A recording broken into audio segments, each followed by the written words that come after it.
Bonjour mesdames et messieurs et bienvenue à notre bulletin de nouvelles hebdomadaire Infotémis. Ici Lauren McLean, votre lectrice pour aujourd'hui. Alors, cette semaine à Infotémis, nous avons la fermeture de points de service Desjardins, des inquiétudes en Abitibi-Témiscamingue. Enfants recherchent des familles d'accueil près de chez eux. Québec offre le dépistage du cancer colorectal sur Clic Santé. À compter du 10 février, la pratique de certaines chirurgies non essentielles seront interdites sur votre animal de compagnie. Le salaire minimum au Québec sera haussé de 50 cents l'heure à compter du 1er mai. Et plusieurs autres nouvelles. Et surtout, n'oubliez pas d'être des nôtres à 18h chaque mercredi soir pour notre télé bingo hebdomadaire. La Maison des jeunes du Témiscamingue, située dans le secteur de Lorrainville, a inauguré jeudi soir ses locaux fraîchement rénovés. Un investissement de plus de 250 000 $ de la part de la MRC de Témiscamingue, de Québec et de la Caisse des jardins locale a permis la métamorphose complète du bâtiment. Une quarantaine de personnes ont pris part aux festivités. La maison du secteur centre, qui agit aussi comme siège social, a fait peau neuve l'été dernier, des fondations jusqu'à l'étage supérieur. Ce dont les jeunes avaient besoin, c'est d'un espace qui était vaste et où ils pouvaient se ressembler. Des cloisons ont été enlevées, le bâtiment a été repeint au goût du jour avec des couleurs que les jeunes ont choisies. On y retrouve aussi du hockey et du soccer de table, des chaises confortables et un coin pour les devoirs. L'étage du haut a été repensé pour offrir un espace convivial au personnel de la Maison des jeunes. L'ajout de nouveaux comptoirs permet d'offrir aux adolescents des ateliers de cuisine. Une cinquantaine de membres sont inscrits à la Maison des jeunes du Témiscamingue et une quinzaine de jeunes entre 12 et 17 ans sont fidèles chaque semaine aux installations de Lorrainville. Une autre maison est implantée à La Tulipe et Gabourey.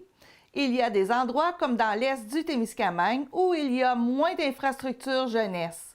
Le local à La Tulipe est donc très actif parce qu'on a des jeunes qui ont envie d'avoir un rassemblement. Les jeunes sont impliqués dans le choix des activités au calendrier. C'est sûr qu'on vise toujours de faire des activités qui vont les aider à grandir, que ce soit par la conscience sociale, par le travail communautaire, par le développement personnel. On essaie de les préparer pour devenir des adultes. Les rénovations insufflent un vent de fraîcheur aux jeunes, de se retrouver dans un environnement clair, grand, bien fait et qui est pratique, donne beaucoup plus le goût de l'habiter. Pour plusieurs, la Maison des jeunes, c'est un outil de plus pour la motivation et pour la persévérance scolaire. Ils se font des amis, ils jasent, autre chose que de rester chez eux à gamer. La Maison des jeunes est à la recherche d'animateurs pour ouvrir plus fréquemment. Pour l'instant, une soirée par semaine est organisée dans chacune des 3 maisons. Quelques sorties de fin de semaine sont aussi prévues au calendrier. Le Mouvement Desjardins prévoit fermer 30 % de ses points de service et de ses guichets automatiques d'ici décembre 2026. Si rien n'a encore été annoncé pour les caisses de l'Abitibi-Témiscamingue, cette situation soulève déjà des inquiétudes dans la région. La région compte 5 caisses Desjardins avec un total de 15 points de service, en incluant ceux de Lebel-sur-Quévillon et Matagami dans le nord du Québec. La coopérative financière précise que ce sont les caisses qui prendront les décisions et qui informeront ensuite leurs membres. Ce qu'on voit en ce moment, c'est une démarche qui se termine et qui a été entamée par les conseils d'administration des caisses locales. Ils ont analysé l'utilisation de leur centre de service et de leur guichet automatique, considérant qu'il y a vraiment de plus en plus d'interactions qui se font avec Desjardins via le numérique, explique Nathalie Larue, première vice-présidente service aux particuliers chez Desjardins. Impossible à ce stade-ci de savoir combien de points de service ou de guichets automatiques seront touchés dans la région. Les décisions seront donc connues au cours des prochains mois. Au moment où les décisions seront prises, elles seront communiquées aux gens de la communauté. Par la suite, il restera à définir les bonnes approches pour accompagner les gens dans cette transition pour ceux qui en ont besoin. Les transactions au comptoir et au guichet automatique représentent respectivement 1% à 3% des transactions totales effectuées par les membres de Desjardins. La préfète de la MRC de Témiscamingue, Claire Bolduc, surveille le dossier de près. Il ne reste plus que 4 centres de services Desjardins sur son territoire, soit ceux de Lorrainville, Notre-Dame-du-Nord, Témiscamingue et le siège social de Ville-Marie. Elle évoque le désir de connaître rapidement la proposition de Desjardins pour le territoire du Témiscamingue. Peut-on penser à une offre de services où les services sont quand même disponibles dans les différents territoires pour répondre à des besoins de personnes non mobiles et non habilitées à utiliser les services numériques? Madame Bolduc rappelle que le Témiscamingue a déjà joué à quelques reprises dans ce film, notamment avec la fermeture de 4 centres en 2018, et que 90% du marché bancaire dans les milieux ruraux est détenu par Desjardins. Elle attend de voir les propositions et elle compte être au front pour les contester.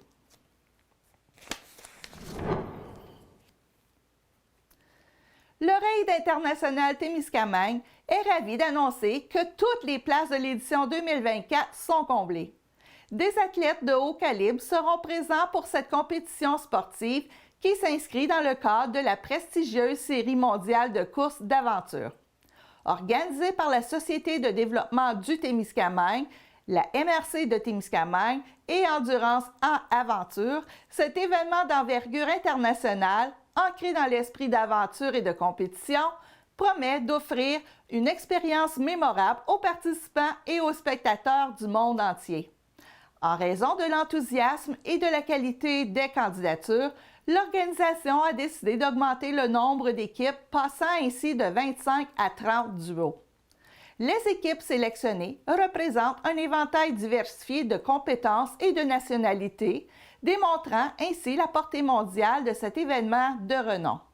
Des athlètes de l'Europe, d'Amérique du Sud, des États-Unis et de partout au Canada se sont qualifiés pour participer à cette compétition exigeante qui mettra à l'épreuve leurs habiletés en trekking, à vélo de montagne, en canot et bien d'autres disciplines. Grâce à l'effervescence qui règne autour du raid Témiscamingue, les talents locaux sont au cœur de l'événement. Comme c'était le cas lors des éditions précédentes, une quinzaine de participants du Témiscamingue agiront à titre de modèle pour la communauté et contribueront à renforcer le tissu social de notre magnifique région. Le Raid international Témiscamingue est fier d'annoncer le retour du volet jeunesse qui s'adresse aux adolescents âgés de 13 à 17 ans. Ce volet de l'événement vise à inspirer la prochaine génération d'aventuriers en mettant l'accent sur la persévérance, le dépassement de soi, l'amour du plein air et du Témiscamingue. Promouvoir leur engagement et les encourager à adopter des habitudes de vie saines et actives est l'un des mandats du Raid Jeunesse. Les inscriptions pour le Raid Jeunesse seront lancées le 12 mars 2024 et 50 équipes de jeunes Témiscamiens seront formées.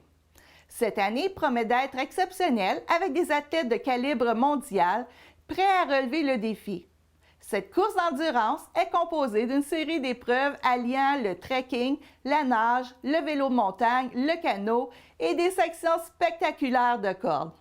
La 3e édition de la course se tiendra du 5 au 8 septembre 2024, lors de laquelle 30 équipes de la région et de partout dans le monde s'affronteront sur un parcours de 170 km dans le secteur nord du Témiscamingue, entre Rimini et Saint-Bruno-de-Guigue. Un volet jeunesse d'une vingtaine de kilomètres pour une centaine d'élèves du secondaire précédera la course internationale. L'événement est ensuite propulsé sur des chaînes sportives dont RDS et TSN, partout dans le monde, 160 pays et traduit en 16 langues. Grâce à nos diffuseurs, l'émission rejoint plus de 1,4 milliard de personnes à la télé et 1,7 milliard sur le web. Le Raid Témiscamingue fait ainsi une promotion exceptionnelle du Témiscamingue auprès des touristes d'aventure nature de partout dans le monde. Le 9 février prochain se tiendra une soirée de speed dating au Resto-Bar L'Audacieux. Pour l'instigatrice de cette soirée, Laura Morin-Parent, stagiaire en sexologie à la clinique infirmière du Témiscamingue, l'idée surgit après que plusieurs personnes lui ont confié leurs désirs et la difficulté de rencontrer des gens au Témiscamingue. Plusieurs célibataires en région vivent de l'isolement. Comme elle est en stage, elle s'est dit que c'était une belle activité et en même temps, ça rendrait service à beaucoup de gens qui lui ont demandé d'avoir une place semblable pour explicitement rencontrer des gens. Lors de cette soirée, des groupes seront créés, surtout en fonction de l'âge des personnes qui seront sur place. Lors du premier tour, toutes les personnes du même groupe auront un rendez-vous d'une durée de 7 minutes pour discuter.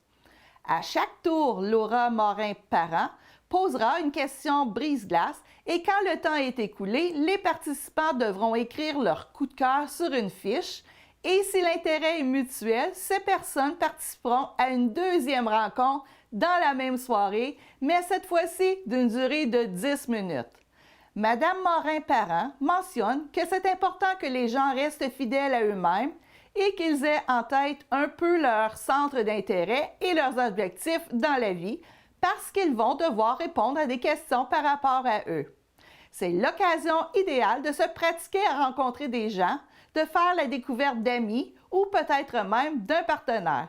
L'importance, c'est de sortir de chez soi.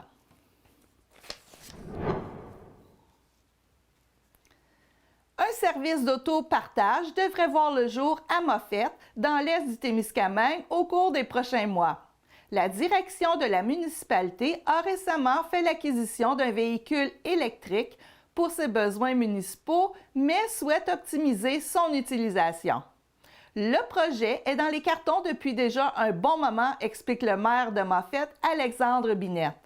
Ce printemps, on installera un module électronique dans la voiture, ce qui permettra aux gens de pouvoir la réserver et de l'utiliser pour leur commission ou pour des rendez-vous en ville. Le concept vise à emprunter un véhicule lorsqu'il est disponible en passant par une plateforme en ligne qui gère les transactions. Un peu à la communauto comme on voit en ville, mais dans un milieu rural. Un trajet de Moffett jusqu'à Ville-Marie, où la majorité des services se trouvent, représente une soixantaine de kilomètres.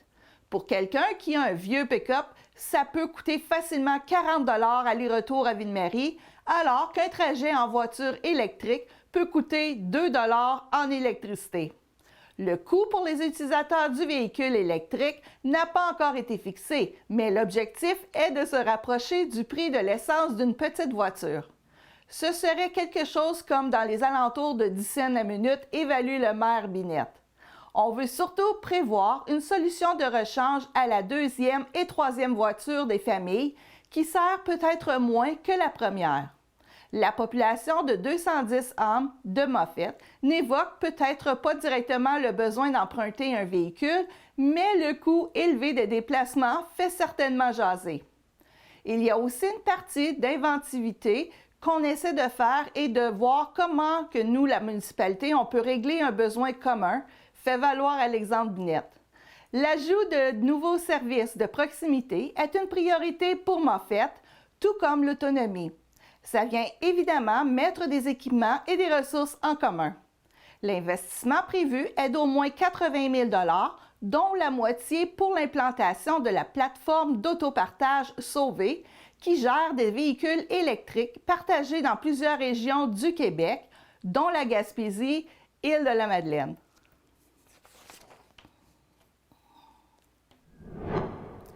Le journal Le Reflet s'est vu forcé de s'adapter et d'innover en réponse au blocage des nouvelles sur Meta en vertu de la loi C-18 qui oblige les géants du Web à indemniser les médias canadiens. Implanté au Témiscamingue depuis 34 ans, cet hebdo a pris un virage numérique en mars 2020 et réserve ses versions papier à ses abonnés. Des articles sont publiés régulièrement sur le site Web et une version téléchargeable est offerte chaque semaine. Pour retrouver un plus grand lectorat, le journal est maintenant distribué à certains endroits en version feuillet. Le Reflet Express est offert à Ville-Marie, à Lorrainville et à Saint-Bruno-de-Guigue, mais l'objectif est d'ajouter des points de distribution. Le feuillet vise à ramener le journal au cœur de la communauté, car pour certains, le papier manquait. Un code QR à la fin de chaque texte permet de poursuivre la lecture des articles. Le feuillet n'est pas un journal complet. Il consiste à donner les grands titres ou encore plus le goût aux gens d'aller sur le site pour lire le journal au complet. Le nouveau format promet également une meilleure visibilité aux annonceurs, un avantage non négligeable puisque les revenus publicitaires sont en chute en Abitibi-Témiscamingue comme ailleurs. Du jour au lendemain, le média témiscamien a perdu une visibilité de près de 7000 abonnés sur sa page Facebook avec la saga de la loi C-18. Le feuillet permet de rappeler aux gens que le reflet existe toujours. L'entrepreneur souhaite ramener au premier plan l'importance des nouvelles locales. C'est à l'équipe du reflet de promouvoir davantage et de faire une partie du travail. On ne peut pas mettre tout le blâme sur Meta ou sur les réseaux sociaux. Madame Lachapelle demeure sceptique face à l'entente avec Google et la distribution de l'enveloppe de 100 millions de dollars. D'autres projets sont à venir en 2024 pour assurer une meilleure présence de l'hebdo sur le territoire.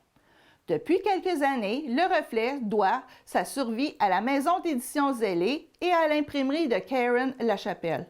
C'est le Reflet qui était le pilier de tout ça à l'époque, qui avait de très bons revenus publicitaires, qui était solide, qui payait la bâtisse et l'électricité. Les deux autres entreprises représentent désormais les sources principales de revenus. Une décision a été prise pour conserver le Reflet parce que c'est un service à la communauté.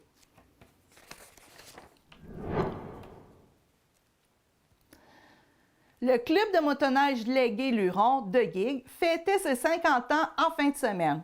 Pour l'occasion, un rassemblement a été organisé dans les sentiers de motoneige à l'arrière du village où on pouvait participer à un rallye ou à un pot-couronne exposant diverses informations historiques sur le club. Un repas gratuit était servi sur place. Les gens étaient présents au rendez-vous pour célébrer, mais surtout pour remercier les nombreux bénévoles impliqués dans le club. C'était l'occasion idéale pour souligner les nombreuses années d'implication du défunt Michel Lemire, ainsi que pour lui dédier un sentier en son nom. Voici une petite entrevue que Jocelyne Bergeron a fait avec Éric Smith, un des présidents du club. Oui, bonjour, je m'appelle Jocelyne Bergeron. Je fais partie du conseil d'administration du club de motoneige Légué-Luron de Guigue. Puis aujourd'hui, on a un rassemblement parce que c'est le 50e anniversaire des Gué-Luron. Fait que j'ai avec moi Mais oui. un des présidents du club. J'ai une petite question à lui poser. Bonjour, Éric. Allô, Adeline. Hey, moi, j'aimerais ça savoir, quand vous alliez faire geler la loutre, là, il appelait ça de même. Comment vous faisiez ça? Alors, on avait toute une méthode. Ça, c'est venu de notre bon ami Beluet. C'est plein de bonnes idées, ce beau Michel-là.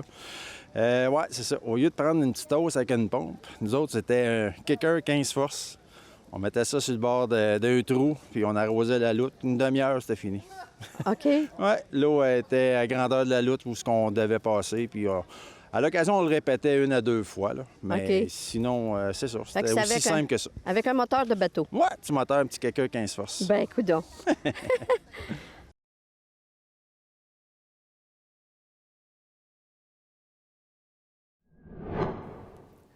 La saison 2024-2025 des Titans de Témiscamingue prendra un tout nouveau tournant puisque 3 membres de l'organisation ont annoncé leur départ au cours des 2 dernières semaines. Le directeur général de l'équipe, François Harrison, annonçait son départ. Après 5 ans, il se dit prêt à entreprendre un nouveau défi. Cependant, il tient beaucoup à terminer la saison en cours, notamment par loyauté pour ses collègues et par affection pour les joueurs. 3 jours plus tard, soit le 18 janvier, c'est au tour de Sébastien Lacroix, entraîneur en chef des Titans, d'annoncer son départ. Ce sont des raisons de santé et le désir de s'occuper de sa femme malade qui motivent d'abord son départ. Originaire de Drummondville, M. Lacroix veut donc retourner auprès des siens.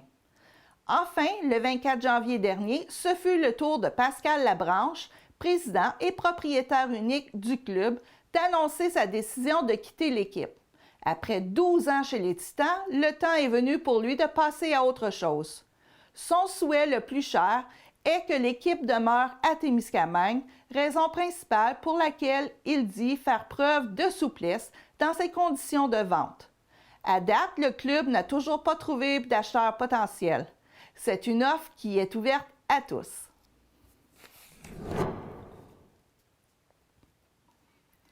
La 34e édition de la Semaine nationale de prévention du suicide se déroule du 4 au 10 février 2024. Annuellement, cette semaine nationale est un moment fort de sensibilisation et de mobilisation à travers le Québec et en Abitibi-Témiscamingue. La Semaine de prévention du suicide 2024 a pour thème « Mieux vaut prévenir que mourir ». Cette année a été particulièrement difficile en termes de santé psychologique et c'est pourquoi le Centre de prévention du suicide du Témiscamingue ainsi que ses partenaires locaux de la table de concertation et de mobilisation en santé mentale, dépendance et itinérance ont voulu mettre en œuvre une toute nouvelle campagne de sensibilisation témiscamienne. L'Association québécoise de la prévention du suicide mentionne qu'il faut encourager les gens à oser parler du suicide malgré les craintes ou l'inconfort, puisqu'agir peut faire toute la différence. Dans le même ordre d'idée, le Centre de prévention du suicide du Témiscamingue soutient que la prévention du suicide implique l'engagement actif de la communauté dans l'initiation à la discussion. C'est donc, avec le slogan « Avant d'en arriver là, parlons-nous », que nous souhaitons soulever la solidarité que nous reconnaissons souvent chez les habitants de notre MRC. Cette semaine lance le début d'une campagne qui se fera à long terme. En effet, tout au long de l'année 2024, à certains moments stratégiques, nous sortirons de nouvelles images, de nouveaux contenus et plus encore en lien directement avec la thématique. Vous y retrouverez des visages connus du Témiscamingue, touchés de près ou de loin par la problématique du suicide. Restez à l'affût de notre page Facebook pour le visuel de cette campagne frappante, déstabilisante et confrontante, mais à combien puissante. Voici le numéro de téléphone pour la ligne d'intervention qui est ouvert, qui est disponible 24/7, le 1-866-277-3553. Encore, le 1-866-277-3553. Une femme de Rouyn-Noranda a fait parler d'elle lors de son passage à la populaire émission La Voix.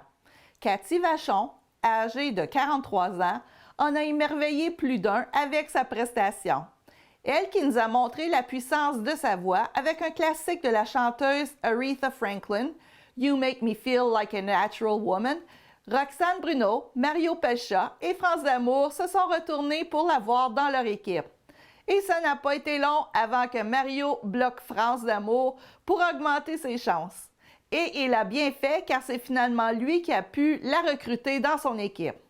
En 2023, celle qui travaille comme technicienne en administration pour le ministère des Forêts, de la Faune et des Parcs avait pris part à la toute première édition de Canadian Idol. Le Journal de Montréal a rapporté qu'elle ne rêvait plus de faire carrière dans la chanson, mais savoure chaque moment où elle fait entendre sa voix et fait vivre des émotions aux gens. On a eu droit à un beau moment de télévision, à nous donner des frissons. On lui souhaite la meilleure des chances pour la suite.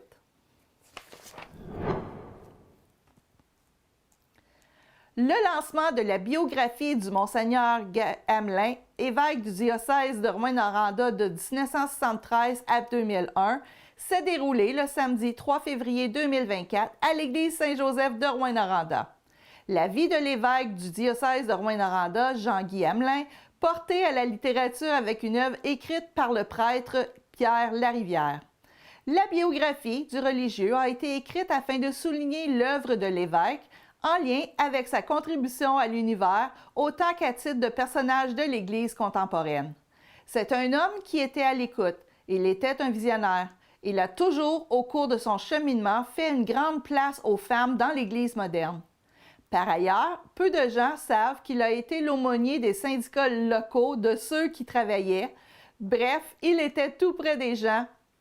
Pierre Larivière a affirmé qu'il voulait faire quelque chose pour le 50e du diocèse et également le 50e anniversaire de son ordination. C'est un homme qui était un frère, un père et un ami. C'est un être exceptionnel qu'il a eu le plaisir de connaître et de côtoyer. Il a écrit sa biographie avec l'aide de 9 personnes qui ont aussi côtoyé Jean-Guy Hamelin. Il croit que le livre donne un excellent aperçu de sa contribution à la vie sociale des gens de son diocèse. La biographie de 373 pages devra être disponible prochainement au sein des libraires locales. Les éditions Michel Gosselin, qui ont pignon sur rue dans la région, s'occuperont de la distribution de l'ouvrage. Il a déjà écrit plusieurs livres, mais il reconnaît que la portée de la vie de Jean-Guy Hamelin aura sans doute un rayonnement plus régional. Quoi qu'il en soit, il pense qu'il était de son devoir de faire connaître l'impact que cet homme a eu dans sa communauté au cours de sa carrière comme ecclésiastique, mais aussi comme être humain près des gens, a conclu l'auteur.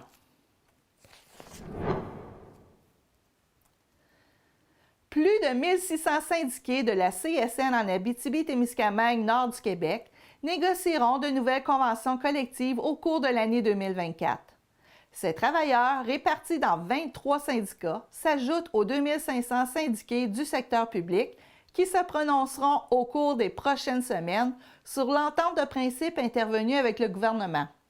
Les principales négociations à venir pour la CSN dans la région touchent les travailleurs des CPE, les ambulanciers, les agents de paix en service correctionnel, les ressources intermédiaires de type familial et les employés de la SAQ. Le président du Conseil central Abitibi-Témiscamingue, nord du Québec, CSN, Félix-Antoine Lafleur, affirme que les gains réalisés dans l'entente de principe doivent servir de base de négociation pour le gouvernement dans les conventions collectives à venir. Les arguments que nous avons amenés à la fin pour bonifier l'entente sont les mêmes qu'on avait au début en matière d'attraction, de rétention et de besoins dans les services publics. Avec ce qui s'en vient, le gouvernement doit se poser des questions pour savoir si ces méthodes de négociation sont encore les bonnes en 2024. Parmi les principaux dossiers sur la table en 2024, le Conseil central cible la mise en place de la réforme de la santé du ministre Christian Dubé, adoptée sous bâillon avant Noël. La CSN estime que cette réforme ouvre la porte à une privatisation sauvage du réseau public. Plus de privés, ça veut dire moins équitable, dont les riches bénéficient au détriment des plus pauvres et même des gens de la classe moyenne qui vont contribuer à s'appauvrir et à s'effriter. Si le gouvernement va de l'avant avec cette volonté, il y aura une détérioration de la santé dans la population. Il aura réussi à créer un réseau à 2 vitesses et on va continuer à se battre corps et âme pour atténuer les effets délétères de cette privatisation. La CSN lance aussi un appel au gouvernement pour qu'il s'attaque aux causes fondamentales de la pénurie de main-d'œuvre. On semble voir l'immigration comme une porte d'accès, mais on se rend compte qu'on n'a pas la capacité d'accueil ou les services à donner à ces nouveaux arrivants, que ce soit en matière de services de garde, de santé, d'éducation ou de logement. Les infrastructures ne sont pas en place pour pallier cette pénurie et on doit s'y attaquer.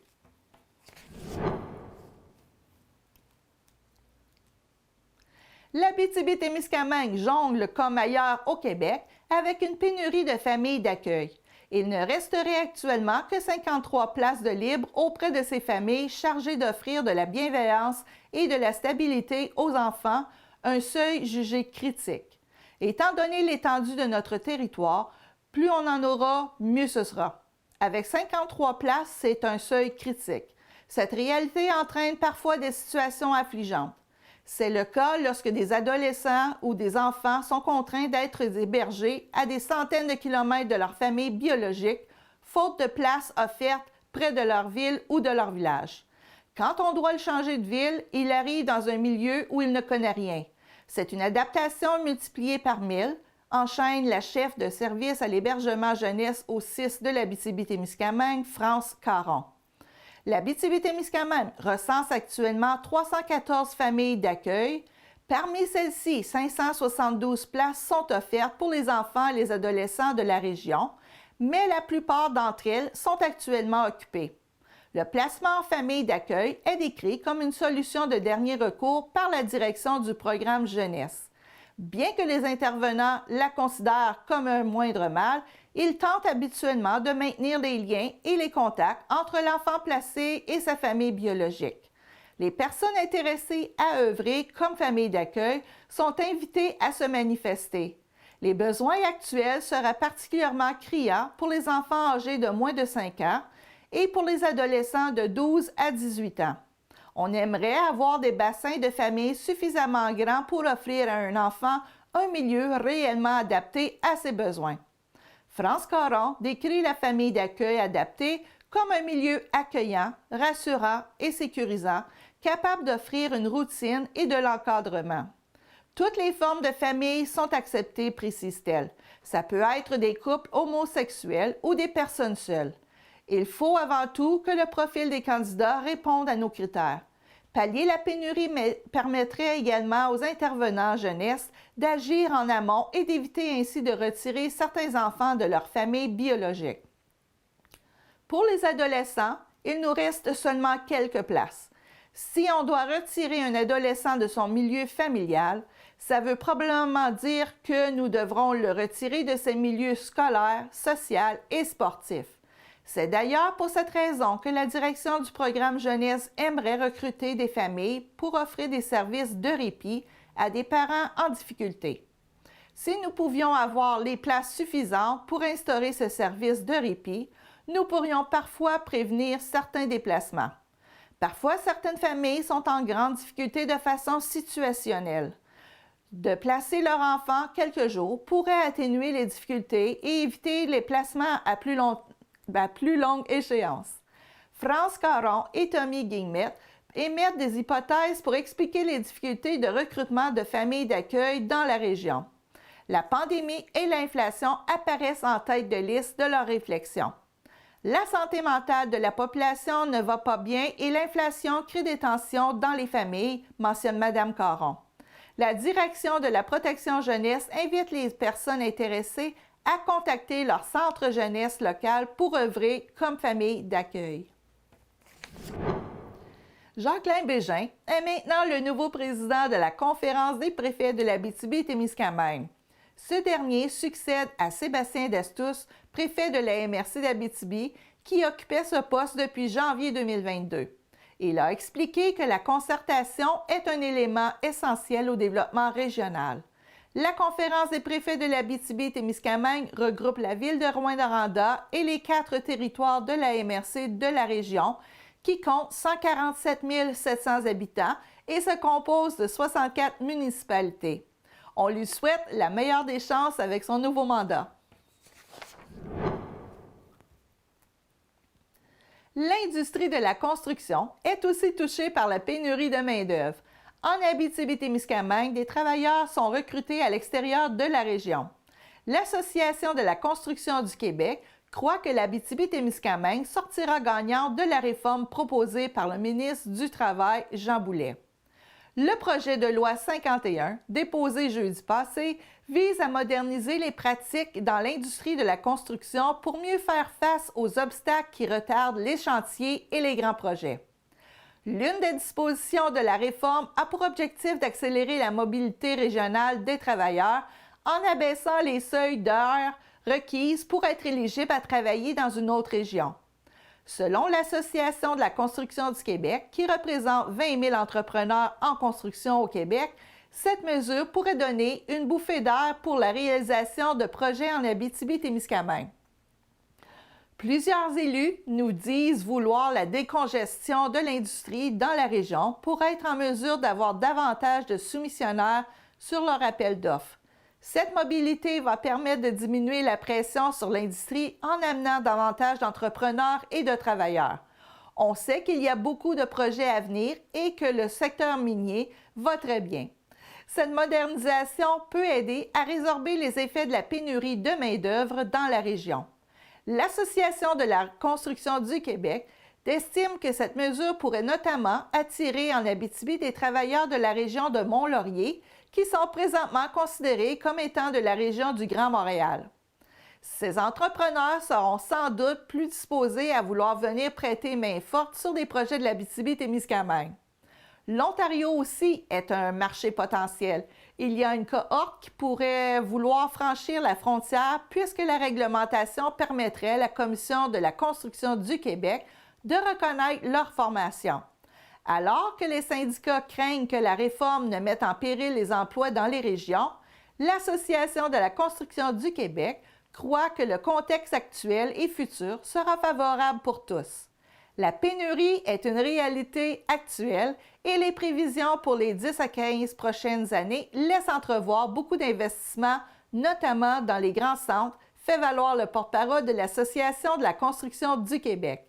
Ça deviendra une opportunité pour les régions plus éloignées de venir prêter main forte là-bas si jamais les conditions économiques devaient diminuer. Ça va dans les deux sens. Même avec l'annonce d'un financement de 200 millions de dollars sur 5 ans par la ministre de la Santé des Aînés, Sonia Bélanger, il se peut que ce montant ne soit pas assez suffisant dans le contexte économique, selon Ghislain Bergeron. Le président de la Table régionale de concertation des personnes aînées en région affirme que lorsqu'une résidence pour aînés ferme ses portes, il y a souvent peu ou pas d'alternatives pour relocaliser les résidents. Bref, c'est une solution adéquate à court terme, mais selon lui, il faudrait que les gouvernements trouvent des solutions plus efficaces à long terme, étant donné la population vieillissante. M. Bergeron est d'avis que Québec ne priorise pas assez les besoins des personnes âgées et que l'on retarde les problèmes au lieu de les régler. Le président de l'organisation croit toujours qu'il est important de financer les résidences privées pour aînés sous forme d'allocation pour continuer d'offrir des services qui facilitent l'indépendance des résidents. Mais il ne faut pas oublier d'investir également dans les services à domicile. Vidéotron n'utilisera bientôt plus les infrastructures de câblevision dans les zones urbaines de Rouyn-Noranda, Val-d'Or, Malartic et Rivière-Éva. Dans ces secteurs, l'entreprise procède actuellement à d'importants travaux pour l'installation de fibres optiques et compte la déployer tout au long de l'année. Le fournisseur mentionne qu'il pourra ainsi offrir des vitesses de téléchargement Internet jusqu'à 900 mégabits par seconde, soit les mêmes qu'ailleurs dans la province. Tous les clients abonnés à Vidéotron devront prévoir la visite d'un technicien pour le changement de technologie. Rappelons que Vidéotron avait fait son arrivée dans la région en 2020 et venait ainsi mettre fin au monopole de Cablevision pour l'accès à Internet. Présentement, le technicien pour le changement de technologie fait la tournée dans le secteur nord du Témiscamingue pour l'abonnement des clients au service de Vidéotron. Une annonce qui est bien accueillie par la population.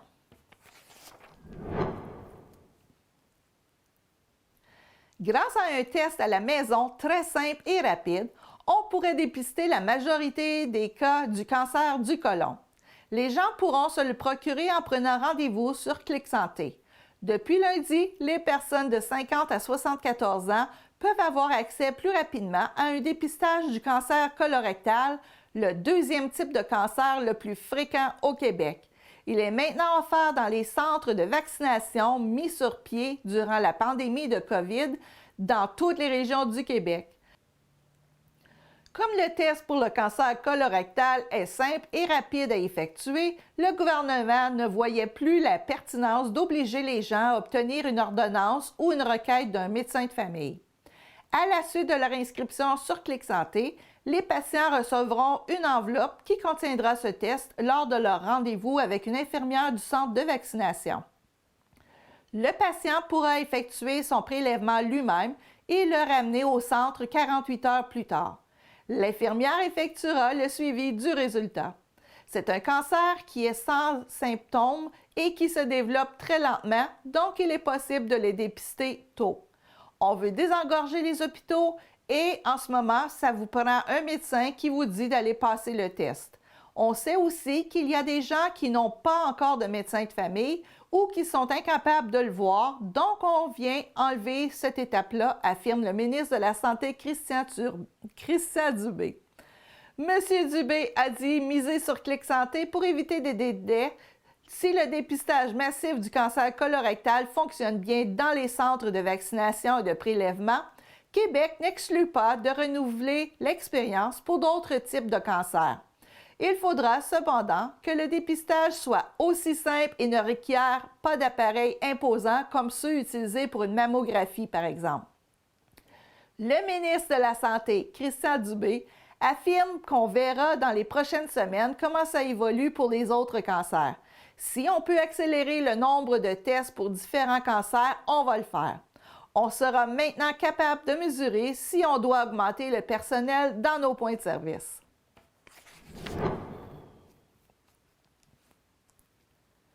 Produits forestiers résolu a inauguré mardi dernier sa nouvelle usine de rabotage à Sainte-Terre. Cette usine, à la fine pointe de la technologie, a nécessité un investissement privé de 47 millions de dollars. En service depuis novembre dernier, la nouvelle usine permet à Résolu d'optimiser la production de bois d'œuvre de ses scieries de Sainte-Terre et de Comtois à Lebel-sur-Quévillon, en plus d'éviter le transfert de 20 % de la production au Saguenay-Lac-Saint-Jean. L'usine avait plus de 43 ans, alors la technologie était complètement dépassée. On est capable de faire plus de volume avec du personnel qualifié et surtout des équipements qui donnent le maximum de la valeur du bois. Annoncé en 2021, le projet a vu son coût passer de 27 millions à 36 millions de dollars pour finalement atteindre 47 millions de dollars à terme. L'inflation a vraiment eu un impact majeur. Un investissement, on ne regarde pas ça dans une optique de 3 ou 4 ans. C'est un investissement qu'on fait pour les 30 prochaines années minimum. Les investissements permettront aussi à l'entreprise de mieux résister aux fluctuations des marchés du bois d'œuvre. Ça permet à l'usine d'être vraiment compétitive, même dans les cycles bas du marché, donc d'opérer 52 semaines par année, 100% du temps, et de minimiser les arrêts d'opération qui sont dus au marché.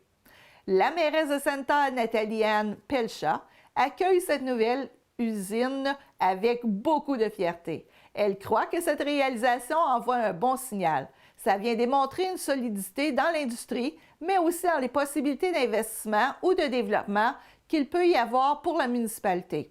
La mairesse pense que cette annonce va démontrer que c'est possible, même dans une petite municipalité, d'avoir un bel avenir de développement.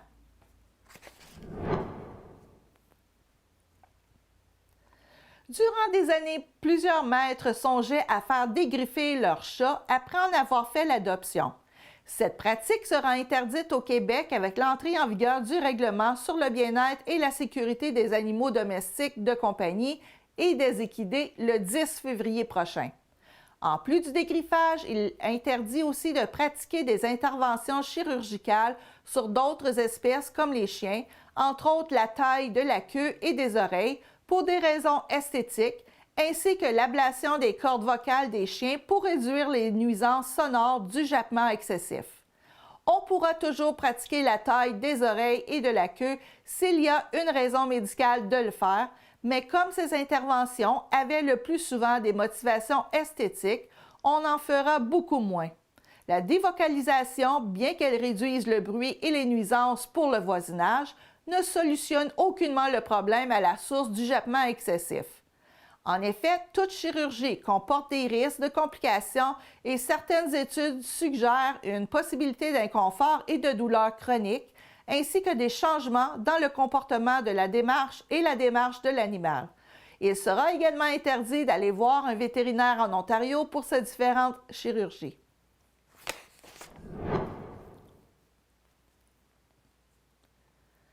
Le recours à la main-d'œuvre indépendante ne montre aucun signe de ralentissement dans le réseau de la santé en Abitibi-Témiscamingue, au point où les syndicats se demandent comment la région s'affranchira des services de ses agences privées d'ici octobre 2026, comme l'exige Québec. Le Centre intégré de santé et des services sociaux de l'Abitibi-Témiscamingue prévoit dépenser 127 millions de dollars pour la main-d'œuvre indépendante pour l'exercice financier qui se termine le 31 mars prochain. C'est 11 % de plus que les 114 millions de dollars de l'an dernier. On utilise davantage la main-d'œuvre indépendante qu'on l'utilisait avant le projet de loi 10. Pourquoi? Parce qu'on développe de nouveaux services, entre autres l'ouverture prochaine des maisons des aînés et la volonté d'augmenter le service qui est offert au guichet d'accès à la première ligne.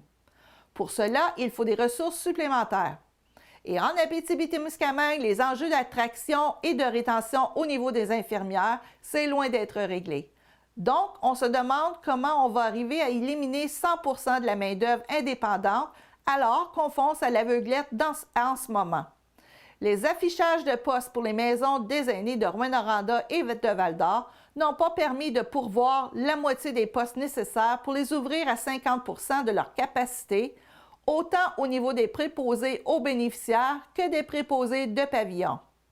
Et les candidatures qui ont été soumises, ce sont des personnes qu'on a déjà dans nos CHSLD. C'est juste du déplacement de notre personnel qui va migrer vers les maisons des aînés. Ce ne sont pas des gens de l'extérieur qui viennent nous aider. Lors de la dernière réunion du conseil d'administration le 25 janvier, le CISAT a rappelé que le recours à la main-d'œuvre indépendante était en grande partie responsable de son déficit. Cependant, à défaut de recourir à cette main-d'œuvre, on devrait fermer ou suspendre certains services à la population et ça, c'est hors de question. Le ministère est bien informé de cette situation. Madame Roy assure que des actions sont déjà en cours et que des plans seront bientôt déposés au ministère de la Santé et des Services sociaux.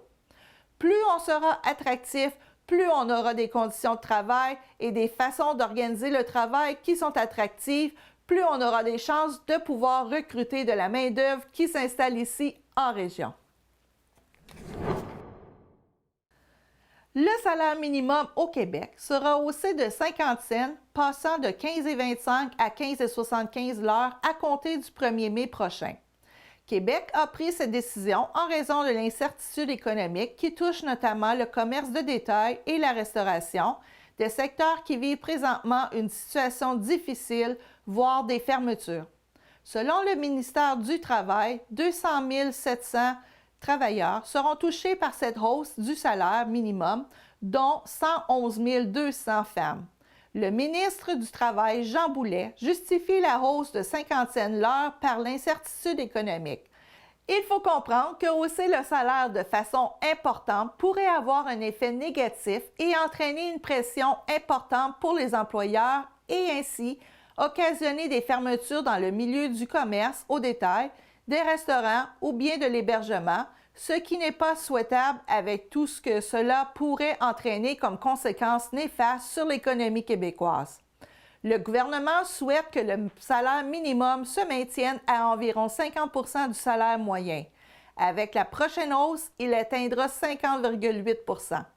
Le ministre Boulet souligne que la hausse annoncée équivaudra à 3,28 % et qu'elle sera ainsi plus élevée que l'inflation anticipée pour l'année financière 2024-2025, qui est de 2,3 %.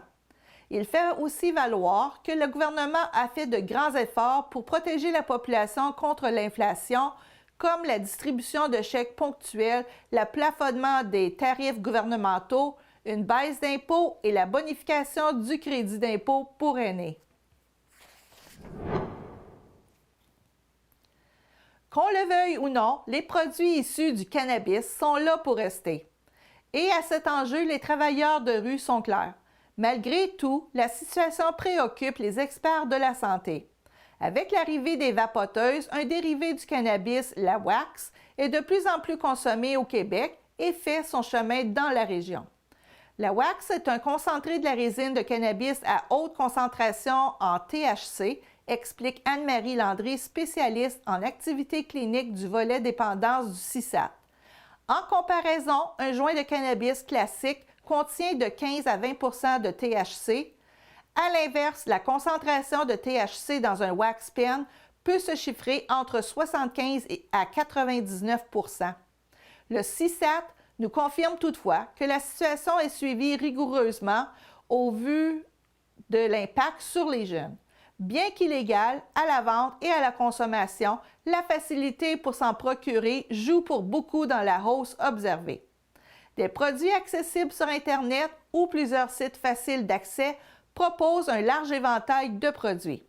Donc, frappés par ces constats, les intervenants s'accordent pour dire que la prévention et l'ouverture d'esprit sont les clés pour éviter que des situations dramatiques se produisent.